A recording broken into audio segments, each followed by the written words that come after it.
SLC Sunday Experience and Gratitude Sunday. We have a beautiful service ready to experience today. And we're going to celebrate how we are all welcome here.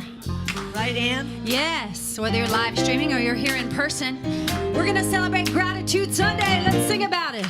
I'm in the right place at the right time. I am just where I am meant to be. I'm in the right place at the right time. I am just where I am meant to be. In the right place, I'm in the right place at the right time. I am just where I am meant to be. I'm in the right place at the right time. I am just where I am meant to be. Oh, my soul is welcome here.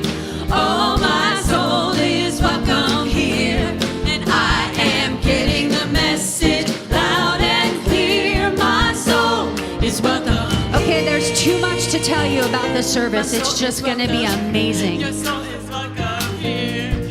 I'm in the right place at the right time, right time. I am just where I am meant to be. I'm in the right place at the right. I heard that, Dom. I am just where I am meant to be. Oh, my soul is welcome here. Oh, my soul is welcome here. And I am getting the message loud and clear. My soul is welcome. Oh, my soul is welcome. Oh, my soul is welcome here. I am getting the message loud and clear. My soul is welcome. I am getting the message. I am getting the message loud and clear. My soul is welcome here. My soul is welcome here. My soul is welcome here. My soul is welcome here. My soul is welcome here. My soul is welcome here. My soul is welcome here. My soul is welcome. Get it, get it, get it. My soul is welcome. I am getting the message loud and clear. My soul is welcome.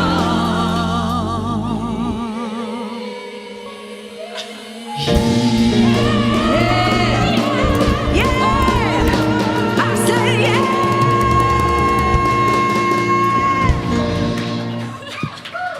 Like Ann said.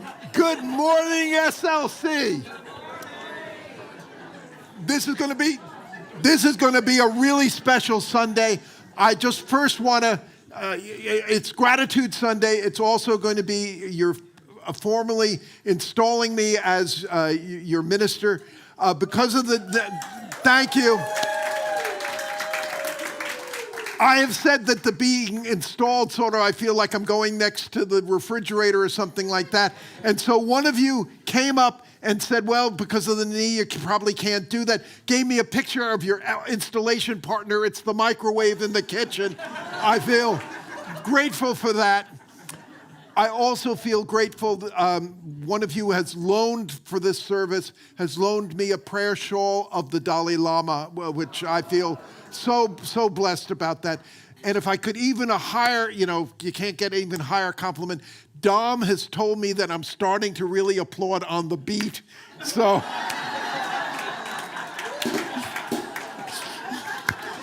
it doesn't get better than that. Let me give a report. As many of you know, I took a spill on Halloween and left knee and left leg. It is getting better and better each day. Today I was even to put on my own shoesies and socksies on with no help. And I hope the orthopedic surgeon said 4 or 5 months, but I'm hoping very soon to be able to sit down in the peanut gallery and not be sitting here the whole service like the Grand Puritz. So very much looking forward to that. And welcome. And you know what? It's somebody's birthday.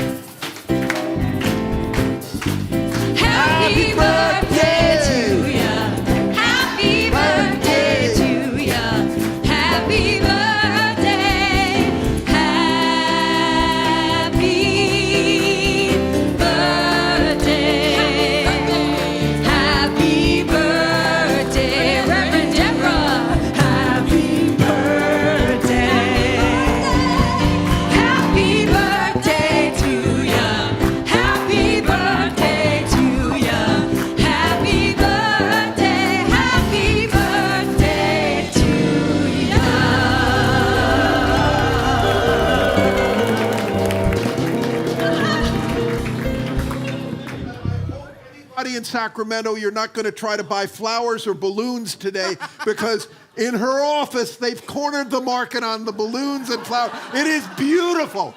Take a peek. Take a peek. Thank you. Thank you. I'm glad nobody made a big deal out of it. Like I always ask. And Doug Hilton, Nancy's husband, our birthdays are both on November 22nd, and I keep telling Doug that we're the same age, and he doesn't believe me. Yeah, if you're born on a certain day, aren't you the same? Anyway. We greet you this morning in the name of all that is good, all that is holy, and all that is sacred, and in the warm and loving energy of this community, Spiritual Life Center. Spiritual Life Center honors all people worshiping in mosques, temples, churches, stone circles, and the beautiful temples of nature, because we know there is no space that God does not grace. And if you're with us for the very first time today, whether you are watching us online or here in person, we especially want to welcome you because we know that you are not here by accident. We know that every single one of us is here by divine appointment. And we're always so excited to get together, and the thrill continues when you silence your electronic devices. And please refrain from flash photography during the service. And today's daily word that we're taking is the word gratitude. Very fitting. And the affirmation is, I am grateful for all my blessings. Gratitude is the song of my heart. Practicing gratitude keeps my awareness on my many blessings in life and opens me to receive even more. I feel grateful for all of it, for the smallest things like my morning coffee, the sunlight on my face, or a friendly smile, to the most important, including love of family and friends, peace in my heart, and joy in my life. Gratitude is one of the great gifts of spiritual living, a way to keep the goodness of God at the forefront of my mind. No matter the number of good things in my life, I give thanks to God as the source of them all. I am grateful to live, grateful to love, grateful to be a beloved child of God. And from the 95th Psalm, we sing, let us come into his presence with thanksgiving. Let us make a joyful noise to him with songs of praise. Dear Spirit, thank you for that attitude of gratitude. Thank you for this fall harvest season and for our many blessings.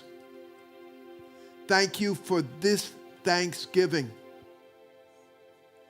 Thank you for all the opportunities we have to love, serve, and remember. Remembering those spiritual truths that really honestly help us get through the challenges that we may face. And if there are challenges in our lives, help us to view them as opportunities for more spiritual growth. Thank you for SLC, this incredible spiritual community on a metaphysical hill with a powerful message, not just for Sacramento, but for the world beyond. And for this and so much more, we say thank you and amen and amen.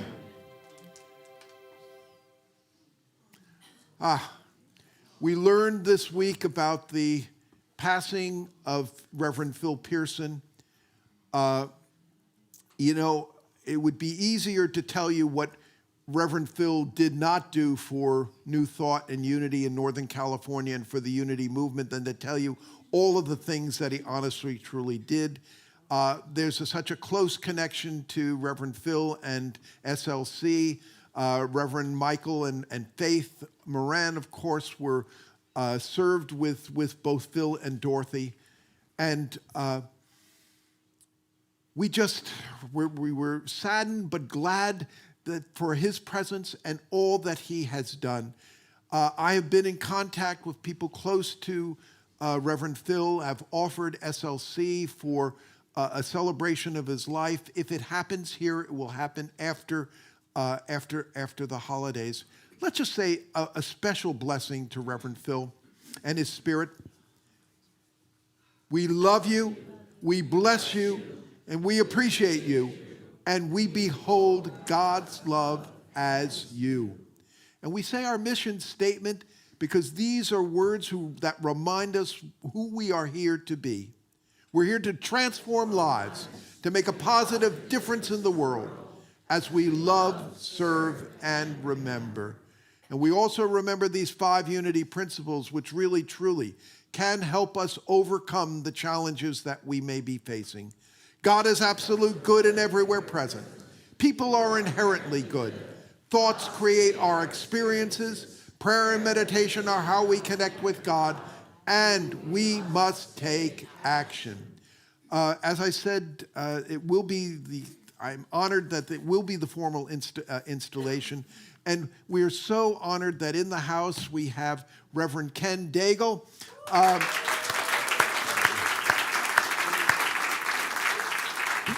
Let me tell you a little bit about Reverend Ken. Reverend Ken is the senior minister at Unity of San Francisco, a true leader in the Unity movement. He is also the chair of Unity World Headquarters. And as you know, there was the recent vote. I predicted that the vote to combine Unity World Headquarters and Unity Worldwide Ministries, I predicted the vote would be 75% yes, 25% no. Wrong, Kimosabe. The vote was 91% in favor and only 9% against. I mean, it was a tremendous victory. A little bit more about Reverend Ken.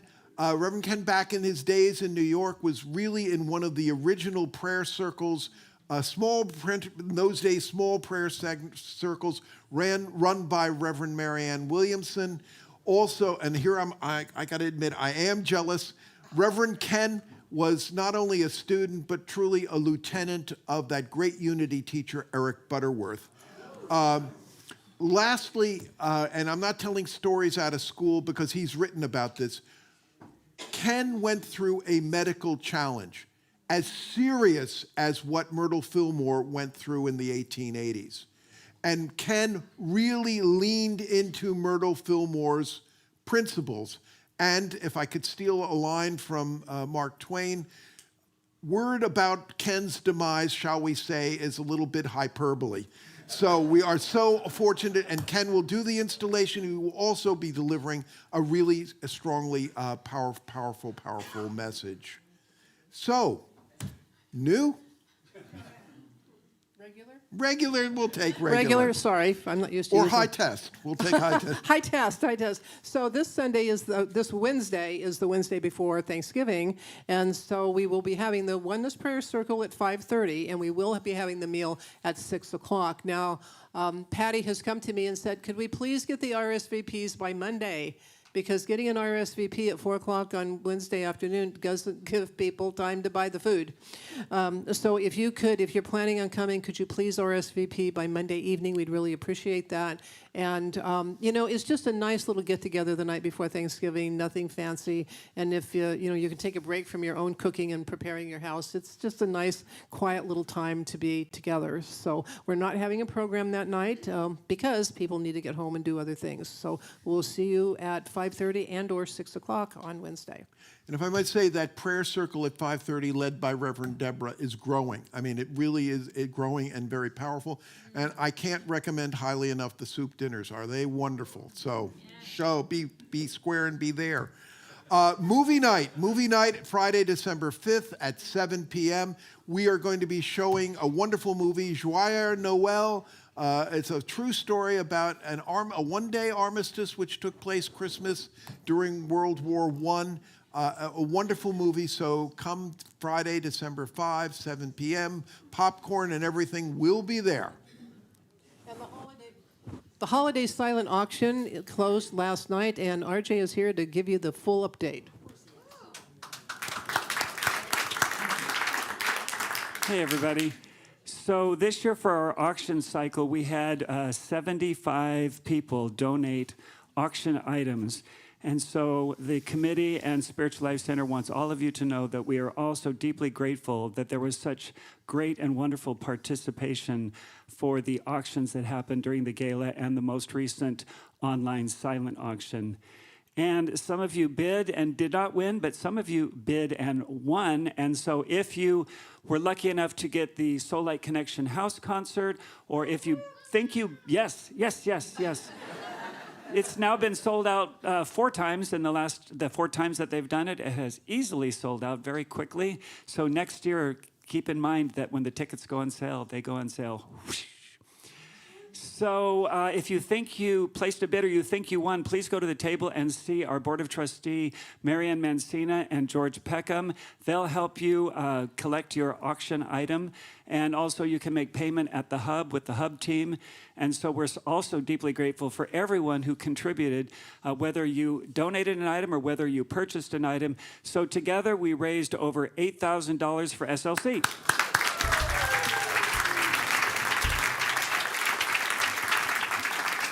Thank you, RJ, for all you did. You know, I was the Starlight Connection concert. It sold out in 3 hours and 7 minutes. I mean, incredible.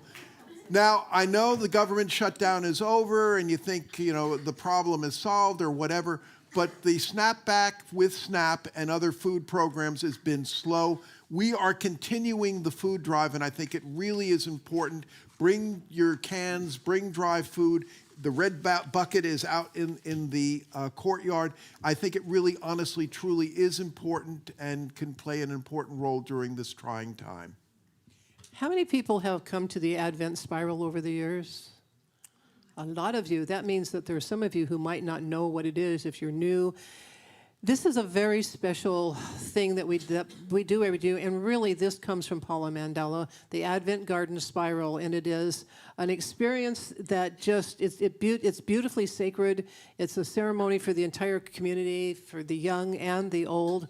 The Garden Spiral portrays the 4 kingdoms of the earth: mineral, plant, animal, human, waking to the coming of the inner light. It's accompanied by soft music and singing, and all are invited to journey to the center with a candle, and where we meet the light, and then we carry our own unique flame back out into the world. And you can linger a while and witness the ever-expanding light radiate outwards. It's a meditative, quiet, lovely service, and I am so grateful, Paula. Thank you for doing this every year. There's a lot that goes into it, and it is just such a treat. There will be a meal before from 6 to 7, but the Advent Garden Spiral is from 7 to 8 on that night. And bring the young ones. This is a very special time. December 7th, a day in this particular case that will not live in infamy. It will be our community meeting that Sunday at 1:15. And it's going to be a very special community meeting. We have a draft strategic plan. Nothing has been set in stone, but we really, honestly, truly need your comments, your suggestions. So please come to the community meeting on December 7th.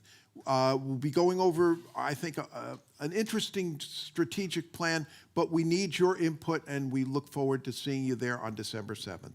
And this is our yearly standard warning. The California International Marathon is on December, you know, right? December 7th. And of course, there are rolling road closures. I think the road closures are from like 7 to 12 or something like that. So you can go online to the California International Marathon page and find out what the route is and at what time. I believe they tell you what time certain roads are going to be closed, because you don't want to be late for this. You know, and as much as we love our tree of life, tree of knowledge, we are committed to getting that oneness symbol back up in January. And the original will be put back up, but it does need refurbishment. And Paula Mandella has stepped up once again as our Director of Music and Art to lead the effort at restoring and refurbishing the oneness symbol. We know we have a ton of artists here. and a lot of other folks with also with great ideas. Please speak to Paula about this, and we could use your efforts really in refurbish. Although we will have the one that's up in January, it's going to take a little longer until the refurbishment does happen. And so, of course, every week we remind you that there are many things that foster transformation here at Spiritual Life Center. And of course, one of the most important ones is prayer. Our prayer chaplains are here to pray with you in times of challenge and in times of celebration. They wear the white stoles and they are out in the courtyard every Sunday. And so if you want some support, or if you just want to hang out with someone for a few minutes, go see the chaplains, because they're there for you. And of course, you can also check out our weekly small group and other small groups and other offerings, and you can eventually peruse the wall that's out here. We're still working on that, but right now you can go to the hub and find out what's going on, and of course you can go to our website and find out almost everything that's going on at SLC. And you know, we come here for so many reasons, but one of them is for connection. And so now let's take a moment to greet each other in a way that we are most comfortable doing.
invite you to take all that good energy that you just got from one another and join us in singing our group song, More of Who We Are. It's time to be more of who we are. Joel's in the house. I will meet you with my heart, heart to heart. Sing out. Please join us. I will meet you with my heart, heart to heart. Let us meet again, and then may we become more of who we are, more of who we are. I will touch you. I will touch you with my soul. Soul to soul, let us touch again, and then may we behold more of who we are, more of who we are. I will meet you silently, breath to breath, breath to breath. Let us breathe.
come in for a landing.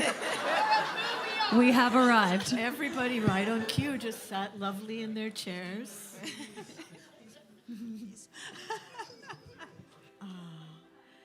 And as we prepare for our meditation, let's take a nice deep breath together. Drop into our heart space. And let's begin by speaking our vision statement together.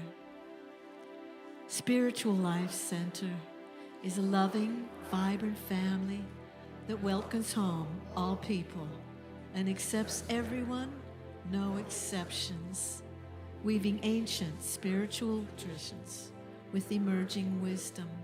We cultivate a spiritual deepening with the divine, each other, and our planet.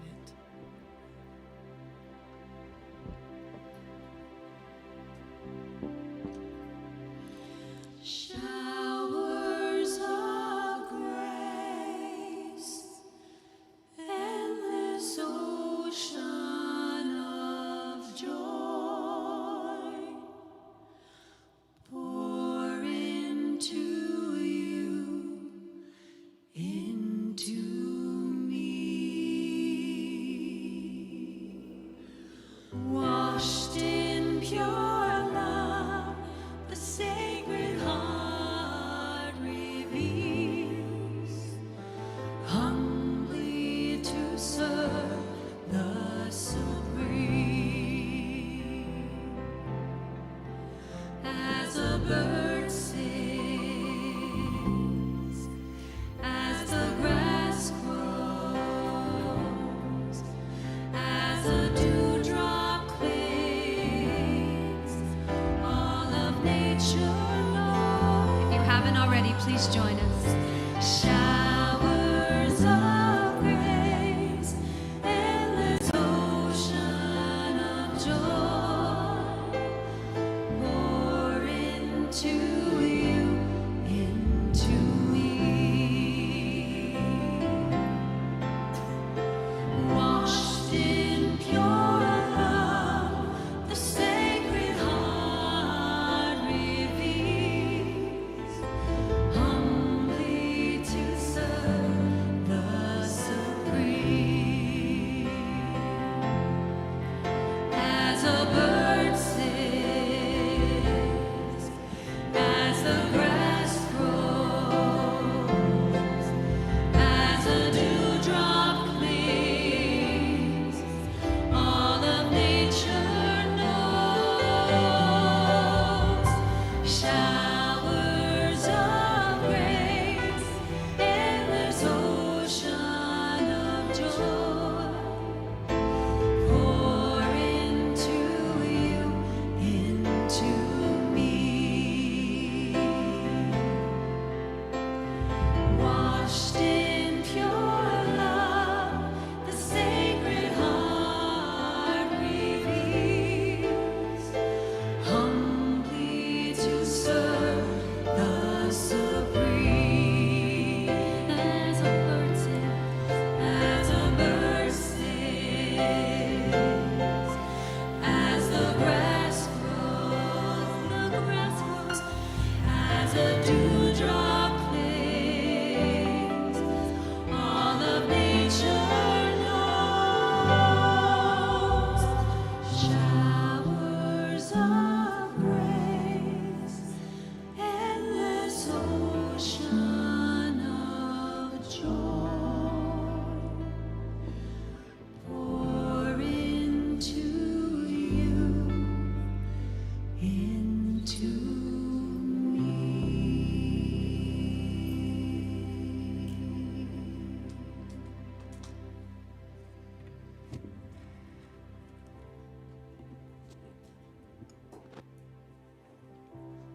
Beautiful.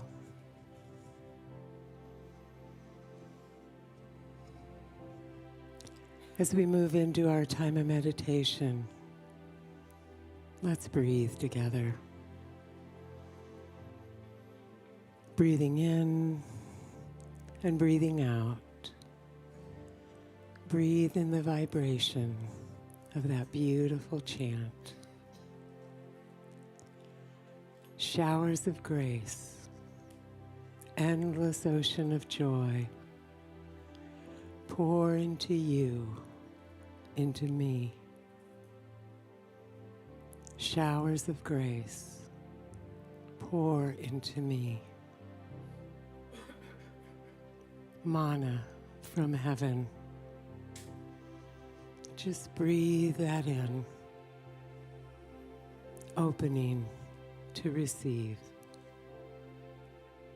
Every cell opening wide to receive this sacred shower of grace. This endless ocean of joy that's pouring into you right here, right now, in every moment. Breathe that in, deep into your belly. With each breath, relaxing. With each breath, your entire being softening. Softening into this love that you are.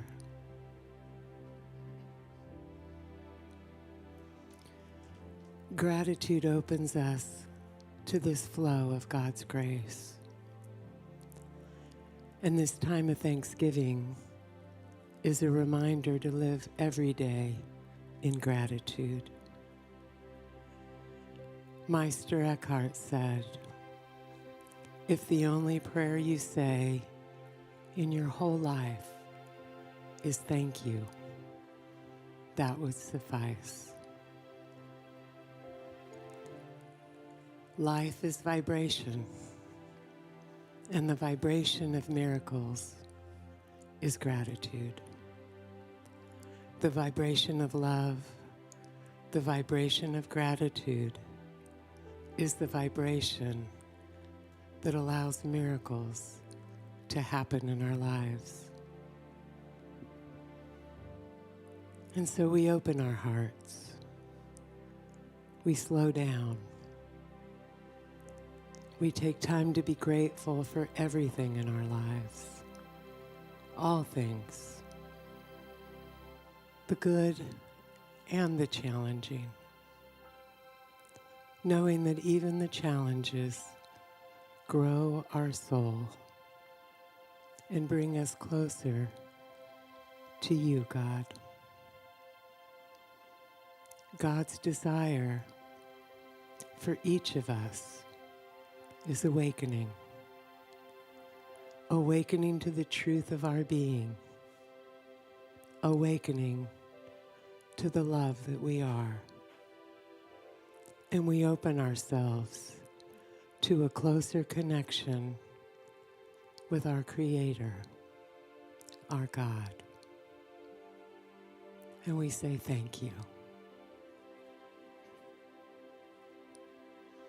Thank you, God, for this precious Mother Earth, for the beauty of the sky, the magnificence of the mountains, the rushing, flowing rivers, the trees that are alive with color. Thank you for all the beauty we find in nature. Thank you for the privilege of being alive and for the opportunity to be on earth at this time. Thank you for this body that allows me to experience this wonderful life. These hands that allow me to reach out and touch and feel and connect. Thank you for our health and well-being. And thank you for the friends and family and even the strangers who enrich our lives. Thank you for this church family, God. Thank you for Spiritual Life Center and our new minister, Reverend Rick, and his message of love. And we thank all the earth angels that make this service possible every week.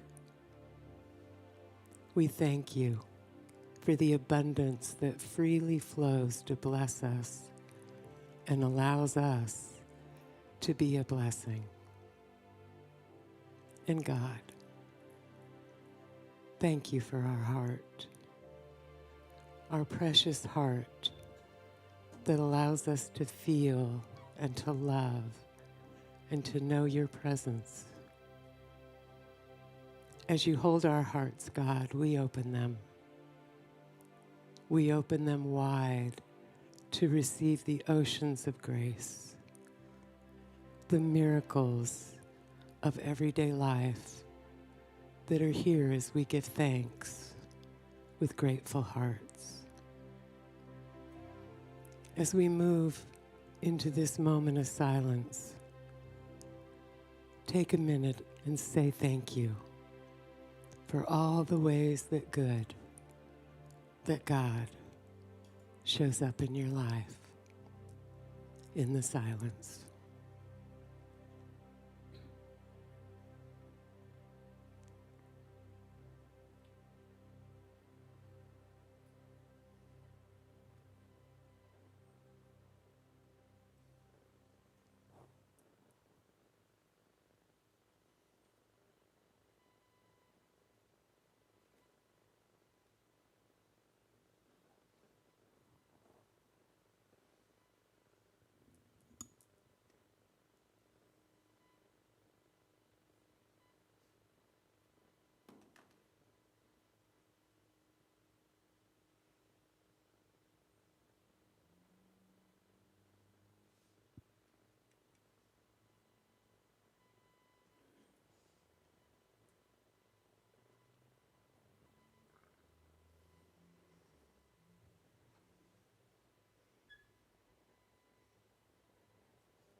As you pour into me, God, I bring that blessing to the world.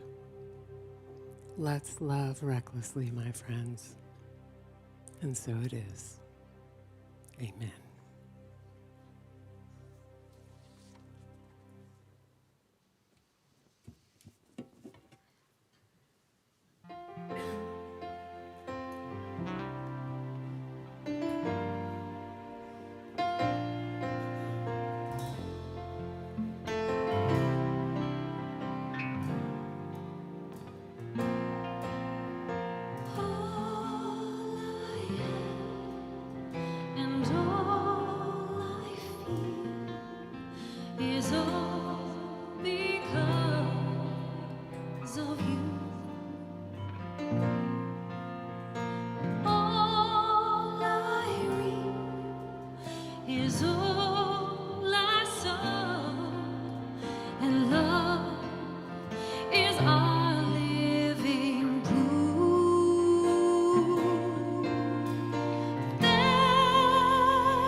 And I thank you. I thank you. I thank you for everything. I stand here in grace and gratitude. And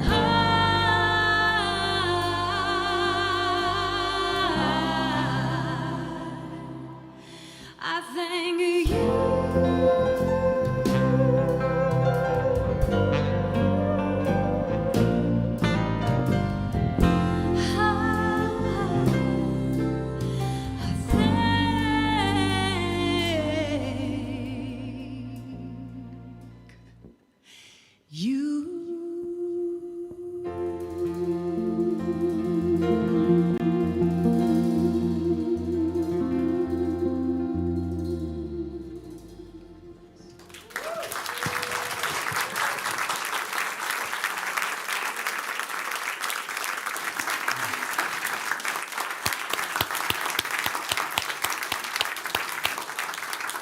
Grace and gratitude.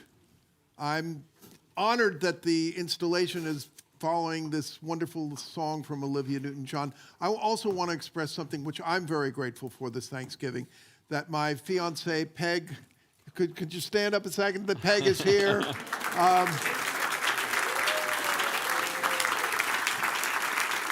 You know, I don't want to make us sound like Taylor Swift and Travis Kelce, but we have a number, the properties are not as large, but I mean, we have a number of things which we have to get done in Virginia, and then very hopefully soon it will be a one-way plane ticket out here. Come on up for the, come on.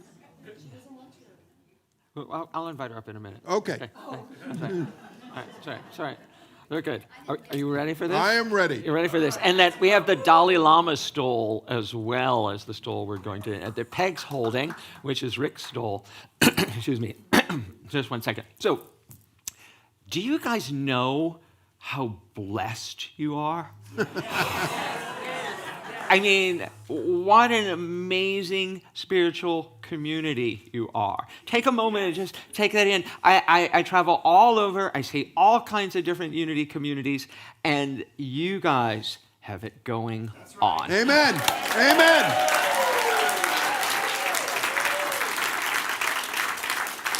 And you're creating it.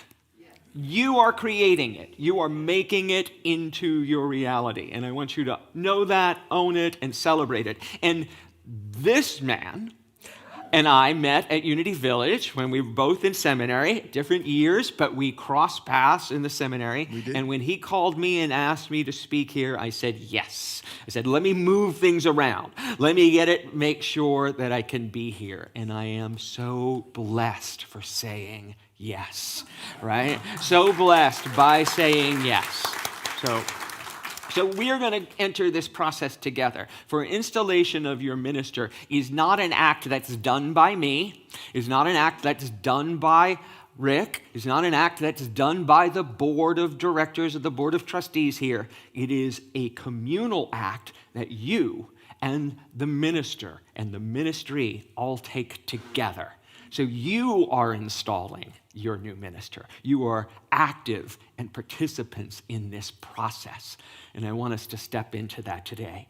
This is a communal act that is a covenant of love, of trust, of faith, and of vision. So your mission statement lays it out, and I've created a ceremony here based on some of the principles of your mission statement. In this sacred call to ministry, we honor the call of love. Ministries begin and end in love, a kind of love that sees beyond personalities, sees beyond circumstance, sees beyond time and space into what truly is the Spirit, the divine love that lives within us all. Reverend Rick, we affirm today that your ministry, rooted in love, heals, expands, and creates something that lifts us all. We see the divine in you, and we are honored to be here with you today. Service.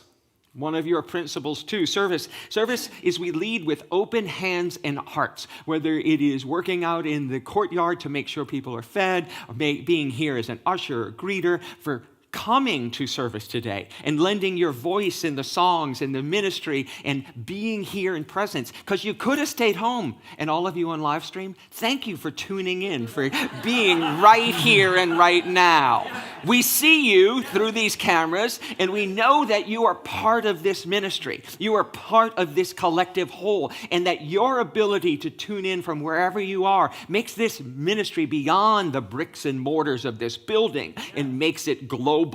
And this is what has to happen in the 21st century. So thank you for being here with us in service to something greater. And we have to remember. We have to remember what came before us. As Reverend Phil Pearson and Dorothy Pearson, who I got to meet at Unity Village as well, used to say, the best is yet to be, or come. Yes, whichever one, they both work. The best is yet to come. Right? And that knows that whatever we had built in the past is the foundation, the bedrock of what we build for this moment in time and for where we are today. This is the moment. There is no other. But we remember and we bring the ancestors with us, and we bring the wisdom of the centuries with us as we stand here today. So, Reverend Rick, we know that your journey to ministry, your journey every step of that faith has been a blessing to you and to everyone you serve. And we are delighted that you have chosen Spiritual Life Center to be the ministry you are serving here in this moment. And vision. Every spiritual community thrives when the vision becomes alive, when we can communicate with each other and share the vision of what we see, a world that works for everyone, no exceptions, no exclusions, no excuses. Right? Because we are all here by divine appointment to be the hands, the face, the voice, and the instrument of the divine to create the world we see. So Reverend Rick has come with a brilliant vision and is leading you as you lead him into what is best for this community in this moment in time. So I have a question for you, Rick. Do you accept this call to love boldly, to serve faithfully and truthfully, and to vision courageously as the spiritual leader here? I do. And for you, I have a call too. Beloved community, a Spiritual Life Center. Do you commit to supporting and uplifting your minister, offering your beloved prayers, your honesty, your partnership as you walk this path together? Then it is my honor to bestow this stole, Rick's own stole, but to place it on his shoulders, thank you, Peg, in this moment, and know that you have been called not by accident, by divine appointment to lead and serve this community. So we have a blessing. We all know it by now. Reverend Rick, we love you. We appreciate you. We appreciate you. And we behold God's love as you. And so it is. Namaste. Your new Namaste. senior minister, everyone. Namaste. Namaste. And now I have the honor to present to you Reverend Ken Daigle, who is going to be talking about New Thought in a New World. Yeah. So I have to say that as we were singing that song after the meditation, I was just so touched and overwhelmed as I thought about my journey to this moment. And I know as I'm looking around the room that all of you have been on those kind of journeys where you start down the path and you have no idea which way it's going to turn and what's going to happen, but that we get incredibly blessed along the way with even the things that we think we didn't want. You know, as Rick alluded to, I came into New Thought through Louise Hay. How many people know the work of Louise Hay, right? Of course, almost every hand. So for those of you who don't know, Louise Hay was a practitioner at CSL. It was called Religious Science at the time, and she wrote a book called You Can Heal Your Life. And in 1988, I was living in New York City as an actor, singer, dancer, working to make my life and my work in Manhattan, and I was also living in the middle of the AIDS crisis. And I was diagnosed as HIV positive in 1988 when there was no drug, no cure, no hope. And all of my friends were dying. And I found Louise Hay. And I found Marianne Williamson. And I found A Course in Miracles. And I found then Eric Butterworth at a Unity Center. It was at Avery Fisher Hall in Manhattan, which is the Philharmonic Hall. 3,000 people on Sunday, all listening to this idea that we have the power within us to create a life that is ours. And that year, I called my parents to tell them that I was HIV positive. And I said, you don't have to worry. I know this isn't going to kill me. And they was, how can you know? I said, I just know. I don't know why. I just know. And from that moment to today, I have never been sick a day in my life. More than that, I used those teachings to create a Broadway career where I danced around the world and on Broadway. I worked with Jerome Robbins. I worked with many, many stars. I worked as a director and choreographer. I set shows, and I stayed connected through Unity. I used the Unity principles every step of the way. And after I met Rick and after I became a Unity minister, I actually was called to serve on the board of Unity World Headquarters, and I had no idea what that meant. I was like, really? I was like, and you want me? And they were like, yes, you. And I was so blind at the time, I didn't understand. I always envisioned myself as a Unity leader, but I didn't think that it would come as board service. And what was, right? And for those of you on the board here, welcome to your highest good. Your service uplifts you. Because I served for 9 years on the Unity World Headquarters board. 5 of it, my peers elected me as the chair of the board. And I stand here humbled to tell you that, oh my God, that Unity ministers decided that I was the right and perfect one to lead them forward. And then 2 years ago, we started this unification of both Unity organizations. And careful what you ask for, because it shows up in your life. So I was asked to lead this process of bringing the 2 Unity organizations and all of the history and all of the baggage and all of the hurt feelings and all of the I can'ts, it won't, there's not enough, you're out, all of the BS, belief systems, those belief systems that we think are true, right? We took all that BS and had to walk through it, right? Because this is the thing, folks. It's not them. We do the same thing. We all do the same thing in our lives. So when someone is aggravating you because they think you think they're so stuck in their way of thinking, hold up a mirror because you're looking at it. Just hold up the mirror. It's here for you. And that's what I got to discover. 2-year process, approximately. Really, the last year was the most intense, of bringing these 2 organizations together to create a greater whole. And this is what I have to tell you. Like we've said a dozen times in different ways today, in this service and the previous service, you're not here by accident. You have been drawn here, called here, brought yourself here because you know there is something greater waiting for you in your life. There's something more to be fulfilled here in your life and on the planet. And I stand here today to tell you that yes, that is the truth. I've been called every step of the way into something bigger than I have thought I was. And I know that's true for this community and for each and every one of you as individuals. And I want to walk you a little bit through the process that I've uncovered in studying this and living it and being it. And I've written a book that's coming out in January called Unapologetic Manifestation. 5 steps to create the life you want. And the title was given to me by Ellen Debenport, who's our vice president in charge of publishing at Unity. Unapologetic manifestation is we do not apologize for the dreams of our heart. We do not apologize for living out loud, boldly, proudly, being as magnificent as we are truly intended to be. Because your being here is not an accident. You are a magnificent expression of divine life. You are a magnificent expression of God itself. And your playing small, to paraphrase Marianne, does not serve the world.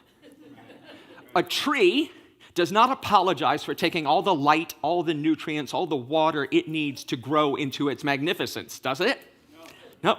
And neither should we apologize for taking all the space we need to thrive and to grow. Because just like the tree, when we do, we provide shelter, we provide nourishment, we provide succor, we provide all the things of life itself.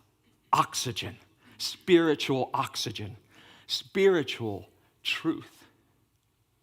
Teilhard de Chardin, an amazing Catholic mystic and theologian, said, we are not human beings having a spiritual experience. We are spiritual beings having a human one. And when we can stand in that truth, that the true essence of our nature is spirit itself, the divinity, we step forward and live magnificently. So I want to lead you through the 5 steps to create the life you want. And I'll show you how I use them in my life and how you can use them in this community and in your lives. The first step is to focus your mind. You know, we live in an infinite universe with infinite possibilities and infinite things. And, you know, what happens in vagueness stays in vagueness. Right? So when we can focus, when we choose to narrow our focus to one thing, we can then set our intentions and actually do the next steps, which are required to make that focus a success, right? So focus your mind. Let go of all the distractions and set your mind. When I was trying to bring our our organizations together, I had meetings. We set agendas for the meetings. We got together. I listened to feedback. I admitted when I was wrong. I admitted when my BS was showing, right? And I took on new belief systems and we went forward. But we focused on the goal, one, unity. Because my husband used to say to me every time I would get off one of these calls, he goes, "What's the name of your organization again?"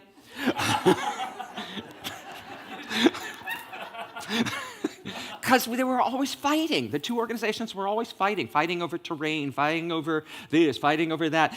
We have a discussion page, Unity Ministers discussion page, on Facebook that I call the Unity Ministers Acting Badly page. Not our highest and best sometimes, okay? We're human. We're spiritual, having a human experience. So those moments. But the second step, so the first is to focus your mind. Second step is to shift your consciousness. Because what's in your life is your belief system has created. What's already in your life, what you're experiencing this day, is the level of consciousness that you're exhibiting right now. And sometimes that is really painful. When I was going through bankruptcy, to have to own that was like, I created this. This didn't happen to me. This is what I brought in with my lack thinking. My thinking that I needed to hoard, my thinking that I needed to get more, my thinking that I didn't need to be responsible. And I had to shift that. That was a painful but valuable lesson. So when we can shift our consciousness, when we can let go of resentments, when we can truly forgive, to understand that they're not doing it to us, although it feels like it some days, doesn't it? But to own that feeling and to move through it, we shift our consciousness and we enter the field of infinite possibility because we're no longer stuck stuck in our past. Because a lot of that stuff, the resentments, the unforgiveness, is about something that happened years or decades ago. And we keep dragging it forward like these satchels filled with bricks. Look what you've done to me here. It's all your fault, right? I'm the way I am because of you. When my mother was sick one day, she wasn't sick, but she was entering the final stages of her life. She died 2 years ago of dementia and Alzheimer's. But I was home for a visit, and another of my brother-in-law's mother was in hospice and dying. And I was leaving that day, and I had my hand on the doorknob. I was leaving my mom's house, and she says to me, I was going to visit my brother-in-law's mom to say goodbye. And my mother said to me, they're doing it all wrong. And I said, excuse me? And she said, they're doing it all wrong. I said, what, Mom? What? They're not talking about the important stuff. They're not talking about what really matters. And I let go of the doorknob, and I sat back down on the kitchen table with the vinyl tablecloth in my mother's kitchen. I remember to this day. And I said, Mom, if that were you on your deathbed, what would you want to talk about? What would you want to tell me? With tears streaming down her face, she said, I want my kids to know that I'm so sorry. I'm sorry for all the mistakes I made in my life. I'm sorry for the things I didn't know, and I would have done differently if I had known better. I want them to know how much I love them and how incredible they are. And I told her to her face that I knew that, and that I'm sorry for all the things I did that drove her crazy and all the worry I made her go through when I was a drug addict living in Manhattan and when I wouldn't return her calls and all the pain that I put her through. And we cried and held each other and said, I got you. When she died, it was such a beautiful experience. I sat there holding her hand as she took her last breath. And there was nothing left unsaid. Now, whether you get to have that conversation with a loved one like this or not, you can do it, whether they're here on the planet or not. There is nothing that is stopping us in time and space from having those conversations because they heal us, and they are an ultimate gift. The third step is to take concrete steps in the world. Having those conversations is one of the concrete steps. But what I learned in this process at Unity Village and in my life is that you have to take new steps. You can't keep doing the same thing over and over again and expect a different result. So I had to be willing to admit when I was wrong. I had to take on new possibilities, new ways of being, new things that I had to do in life that I was reluctant to do. But, we have this joke in ministry. Rick will identify with it. All of you, you're such wonderful, and you have these great ideas, and you always come up to the ministers and say, you know what? I had this idea. This is what you should be doing. And we've been trained to say, great, will you lead it?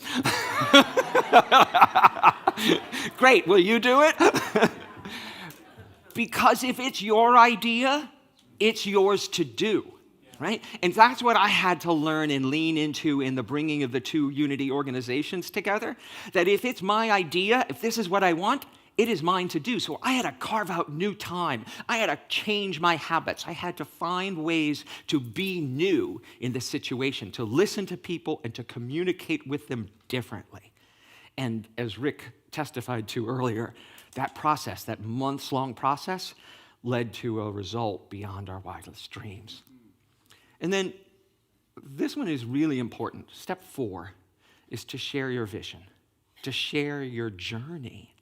Because living alone in a silo and worrying about, they're not going to understand. They're not going to understand what I want. They'll think I'm crazy. Keeps you in isolation, keeps you from actually meeting the people who may co-conspire with you to make it happen. By sharing your vision, sharing your dream, sharing what you envision for this community here and what you envision is possible, you might find that you don't have to do it alone. There's a whole group of you here that are willing to step up and do this. At my house, we have a ADU, a dwelling, that a friend lives in. She was arrested on the Iran-Iraq border and held in solitary confinement in Iran for a year and a half. Solitary confinement for a year and a half. When she was a journalist in Syria. And when she came out, she said, some days I just couldn't tell the story again. But every time that she tells the story, she shares it in a talk or on a podcast or in her life, she says, I find new meaning in it. I find refinements on it. And it's actually helped cure my PTSD. Right? And so, PTSD. I said it right? Yeah. And so sharing your journey is essential for finding your co-creators and co-collaborators. And I invite you all to do that, to not keep it to yourself, but to put it out there in the world, for you never know who's going to come in and be the change we need to see. So the last step is the most important. And if you indulge me, Rick, I'm going to tell this story. I told it at the 9 o'clock service. But it's important. Be open. You never, ever know how your good's going to show up, right? If we live in an infinite universe with infinite possibilities, the world can fulfill our heart's desire in multiple, multiple ways. My husband and I wanted to have children, wanted to raise a family. And so we entered the open adoption process. We went to a place in Walnut Creek, and we signed up, and we paid our money, and we waited and waited. We were matched 2 times with families wanting to place their unborn child with us. The first one turned out to be a scam. The woman in Florida had multiple families paying her bills. And 2 weeks before her baby was due, we found out. And that dream, my community at the time had bought all the quilts and all the baby toys, and our house was filled with them, and it was over in crushing sadness. And then a year later, we got matched with a birth mother in Houston, and we were in the hospital when the baby was born, and we're helping change the diapers and being there with her, and her mother stepped up and said she would help raise the child, so the birth mother changed her mind.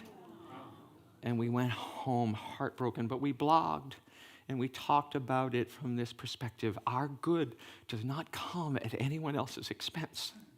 Our good comes from us. Our good comes from the good we give in the world and know that it can come back from infinite numbers of sources, not just from where we gave it. A Unity minister friend of mine reminded me that good we gave to the family, the woman who swindled us out of the money, it's still good given to the world. I was giving good to her and her children, and that good could be replaced any second by Spirit. And when I let go of the anger and changed my position, I was like, oh, well, let's see what Spirit has in store. Let's see how this is going to turn out.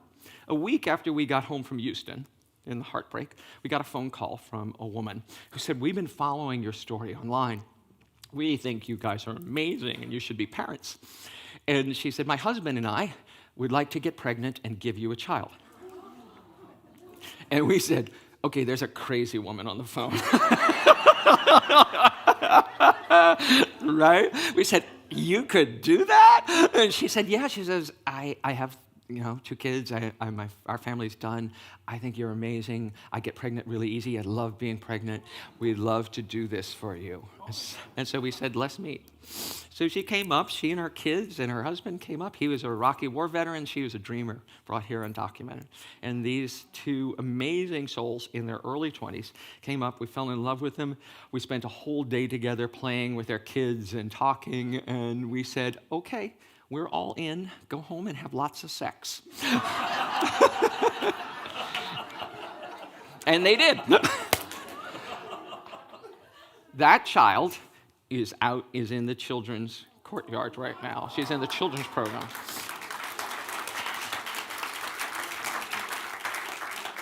She's 10 now. 10. We were in the room when she was born. My husband cut the cord. I was the first to do skin to skin, and her husband filmed the whole process. I could have never imagined my good coming in that way.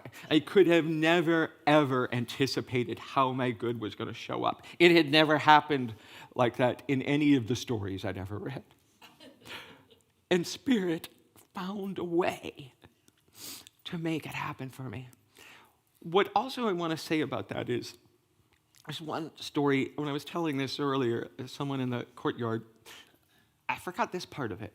So while we were waiting for Sandra to get pregnant, we said, what are we waiting for? There are 40,000 kids in foster care in California right now, waiting for their forever home. So we went to the foster care system. We had already done almost all the work. We got finalized, and we adopted a 16-year-old boy. He moved in October. Yeah, 16-year-old. Well, people often ask me, would you do it again? And I say, then, not now. I was 10 years younger, too. So he still lives with us. He just moved back home with us. He's a delight. But he moved in October. Sandra called us in November and said she was pregnant. By that July, Roma was born. And so we went from no kids to a 16-year-old and a newborn. Again, Spirit, you're really funny here, but okay. So what I want to leave you with is that longing of your heart, the longing of the vision you hold for this community and for your individual lives is small. Because Spirit has something larger in store for you, larger than you can imagine. And when we can let go of the baggage, when we can let go of the BS, when we can let go of the hurts, when we can let go of the I'm only human, when we can let go of there's not enough, I can let go of I'm too old, I'm not educated enough, whatever the stories we tell, when we can let go of them, we open to the field of infinite possibility. And everything that you think is small compared to what could be. So to bring Phil Pearson right back into this room, the best is yet to become. Well, do come. One more. The best is yet to come. And so it is. Namaste.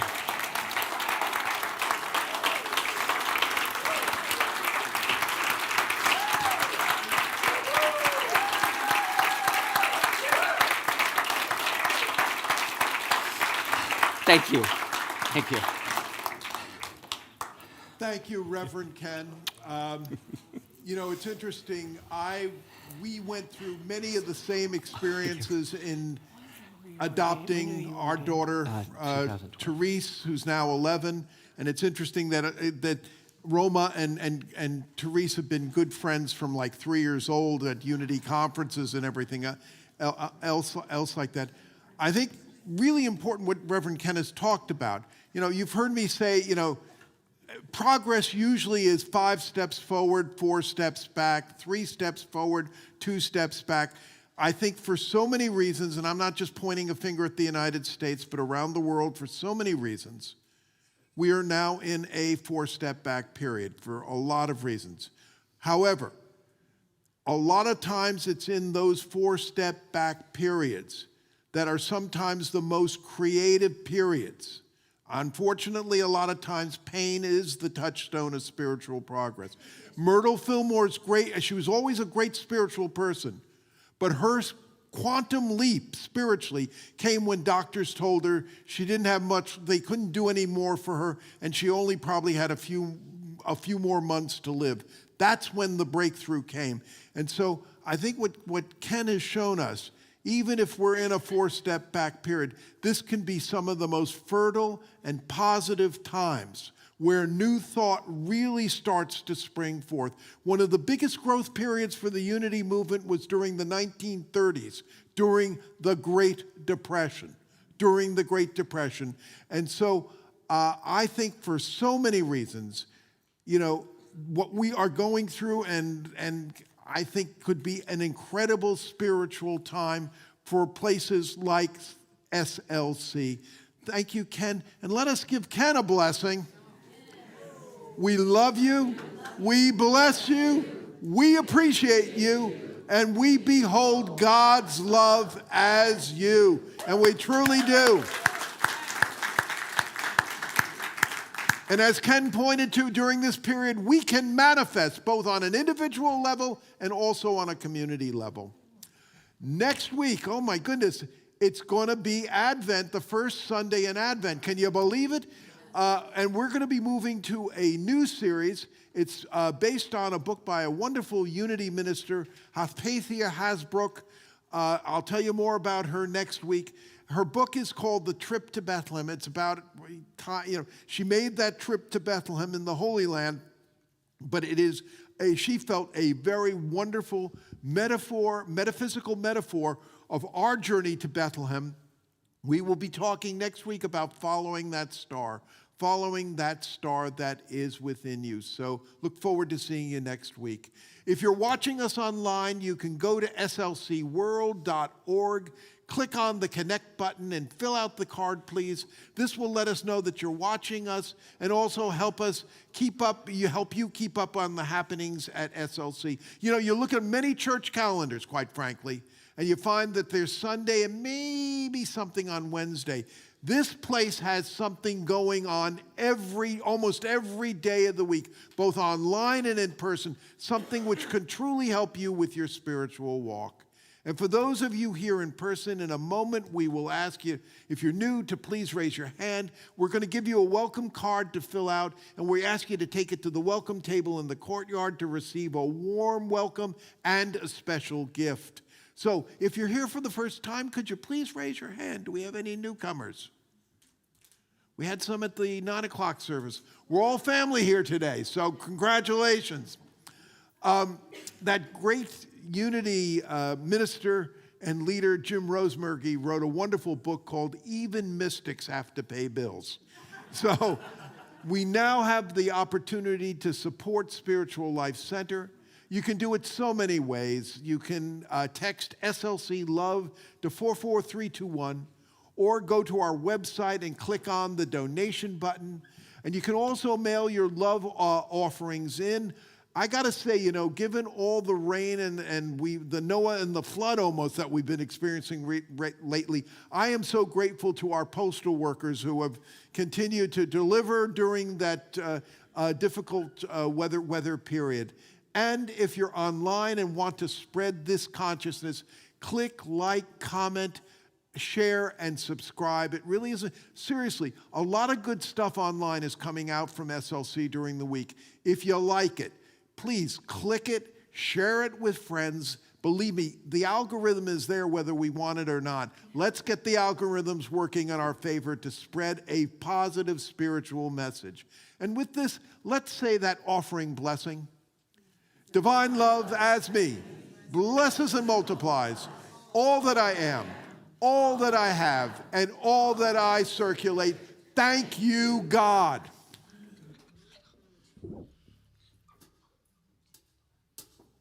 Grateful, grateful, grateful.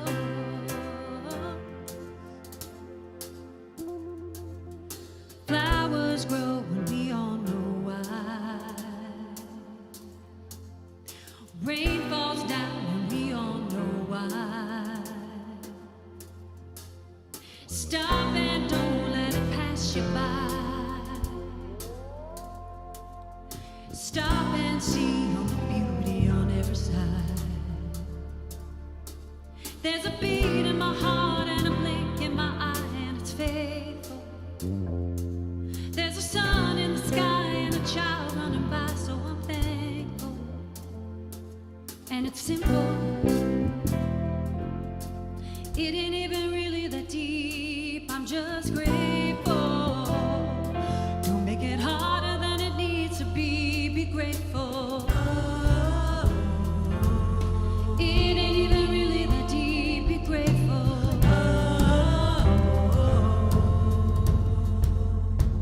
Be grateful. Tears fall down and I don't know why. Tears fall down and I don't know why. Maybe 'cause every day I get one more try. Every day I get one more try.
I invite you to think of one thing, just one thing that you're grateful for.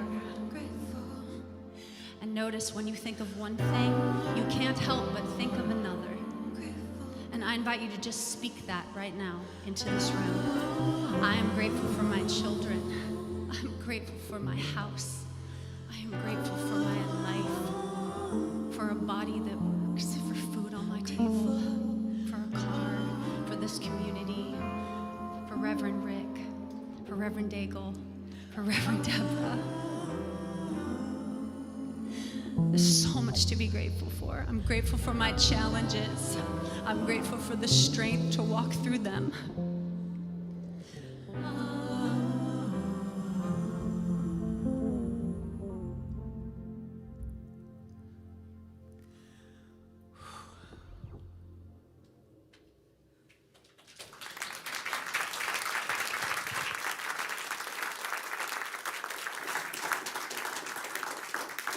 And I know we are grateful for our incredible music team.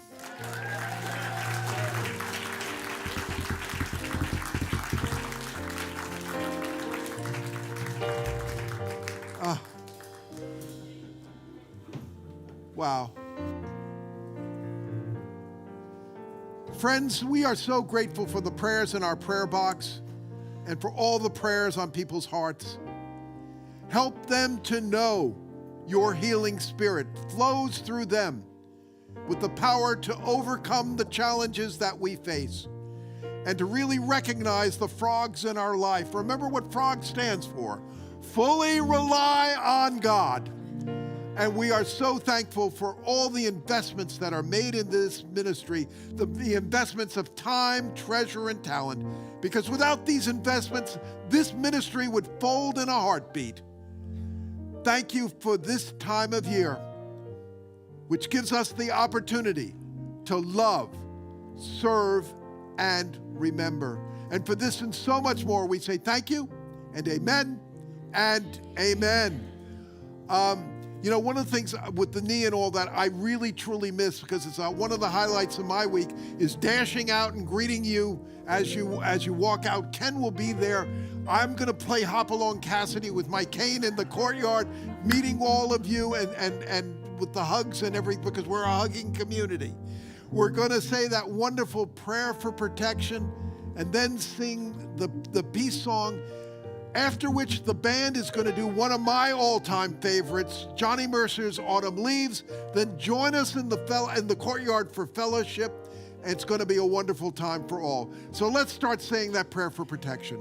The light of God surrounds us. I am the light of God. The love of God enfolds us. I am the love of God. The power of God protects us. I am the power of God. The presence of God watches over us. I am the presence of God. Wherever we are, God is, I am, and all is well. And now that wonderful peace song.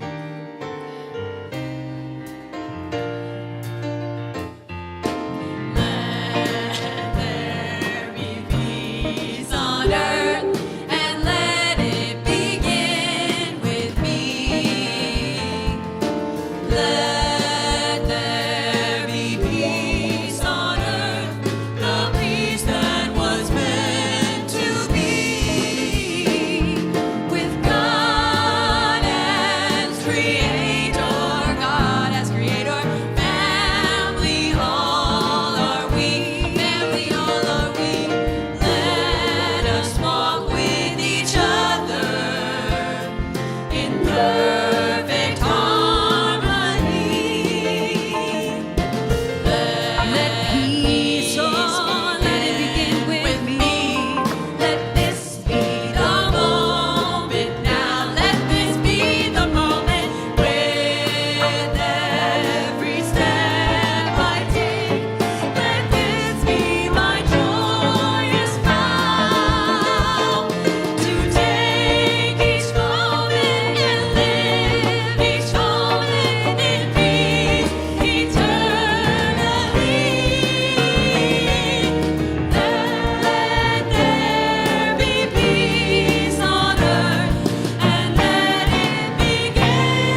Thank you.